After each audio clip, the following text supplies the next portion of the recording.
For our watercolor book, you're going to need these supplies: a cutting mat, an X-Acto knife, some masking tape. It can be colored, black, or regular, your 5 watercolor paintings that are finished, and your 5 mat board pieces. We're going to move some of these supplies out of the way to start. We're going to take 2 of your mat board pieces, and you're not going to put them directly next to each other. You're going to leave a little bit of space. I'd say about that much. And then you're going to take your tape and you're just going to kind of visually measure so that it's about 2 lengths of the mat board long. And I'm going to try to center this, so I kind of line my mat board up so that I've got this line in the middle so that I can kind of see where that center is. And I'm going to place that down with just a little tail at the top. I'm going to press it down, and then I'm going to flip my board, and now you can see the space that I left there. And I'm just going to fold the little tail down first, and then I'm going to take this side and pull it down to match. And I cut my tape a little bit too short, so the next one that I do, I'll make it a little bit longer so you can see what that cut looks like.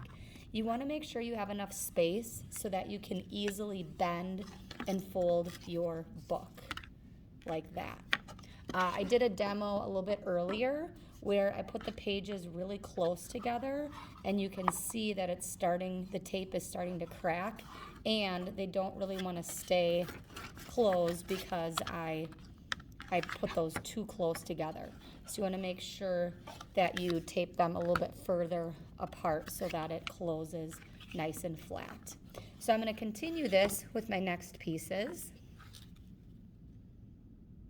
Do the same thing, line them up, leave a little bit of a space in between them for the fold. And I'm going to visually measure 2 lengths of my tape, leave a little tail at the top, center this,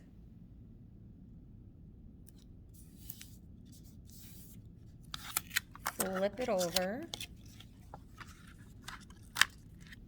I'm going to fold the tail up first, and then I'm going to bring the long piece down to the center and kind of press it down. And I'm going to use my X-Acto knife just to cut the extra bit of tape off so it's a nice straight edge there. So you can see how that looks folded. So we're going to continue until we have all 5 of our pages taped down. Then you're going to take your rubber cement and your finished watercolor pages, and you're going to figure out the order that these are going to go in, and you are going to rubber cement them down onto your watercolor book, like so. So you're going to use your rubber cement, and you are going to just have a little bit on the brush, and on the back side you are going to apply a little bit of rubber cement on there, and it does take a moment for this to dry. I'm going to get all the way to the edges, and you're going to glue that down in the center of one of those pages here. And you're going to continue with all 5 of your watercolors